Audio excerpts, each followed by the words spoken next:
कृषि सुधार पर तकरार के बीच मोदी सरकार आगामी बजट में किसानों से जुड़े उन मसलों पर भी गौर कर सकती है जो पूरे देश के किसानों से जुड़ा है। किसानों का कर्ज माफ करना एक अहम मसला है जो पूरे देश के किसानों से जुड़ा है और भारत में किसानों की कर्ज माफी लोक लुभावन योजनाओं में शामिल रही है। मगर मोदी सरकार ने कर्ज माफी के बजाय किफायती दरों पर किसानों को कर्ज मुहैया करवाने की योजना को तवज्जो दी। साथ ही खेती किसानी के काम में आर्थिक मदद के लिए प्रधानमंत्री किसान सम्मान निधि की शुरुआत की, जो मोदी सरकार की सबसे महत्वाकांक्षी योजना है। आईएनएस की रिपोर्ट के मुताबिक जानकारों की माने तो केंद्र सरकार देश भर के किसानों को खुश करने के लिए कर्ज माफी योजना पर भी विचार कर सकती है। इसके पीछे तर्क ये दिया जाता है कि सरकार जब कर्ज माफी का ऐलान करती है तो कर्ज के बोझ तले दबे किसानों को बड़ी राहत मिलती है और सरकार के प्रति किसानों का भरोसा बढ़ता है।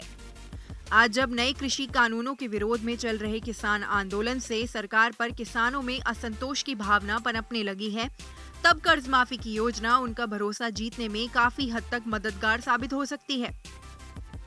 देश के किसानों के जीवन में खुशहाली लाने के मकसद से कृषि और उससे जुड़े क्षेत्रों में सुधार के लिए 2 नए कृषि कानून लाने और पहले से मौजूद एक कानून में संशोधन किया है।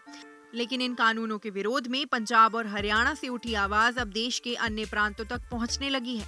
नए कानूनों के विरोध में आंदोलन की राह पकड़े किसान 2 महीने से अधिक समय से देश की राजधानी दिल्ली की सीमाओं पर डेरा डाले हुए हैं। किसानों और सरकार के बीच 11 दौर की बैठकें बेनतीजा रहने के बाद अब बातचीत भी बंद है। मालूम हुआ है कि जब किसान आंदोलन शुरू हुआ था तब किसानों की विभिन्न मांगों में कर्ज माफी भी एक प्रमुख मांग थी। जानकार बताते हैं कि शुरुआत में पंजाब और हरियाणा के किसान आंदोलन कर रहे थे और देश के अन्य हिस्सों के किसानों को इस आंदोलन से जोड़ने के लिए कृषि कर्ज माफी का मसला जोड़ा गया था।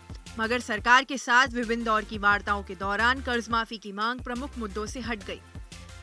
किसानों ने सिर्फ उन्हीं मांगों पर सरकार के साथ बातचीत की जो मुख्य रूप से पंजाब और हरियाणा के किसानों से संबंधित है। किसानों की कर्ज माफी के मसले पर सरकार के विचार करने के पीछे एक और तर्क दिया जा रहा है कि देश में किसानों की सबसे बड़ी आबादी वाला सूबा उत्तर प्रदेश में अगले साल 2022 में विधानसभा चुनाव है। पश्चिमी उत्तर प्रदेश का भी एक संगठन किसान आंदोलन में मुखर है, इसलिए कृषि ऋण माफी योजना लाने से उत्तर प्रदेश के किसानों का भारतीय जनता पार्टी की अगुवाई वाली केंद्र और राज्य की सरकारों के प्रति भरोसा बढ़ सकता है।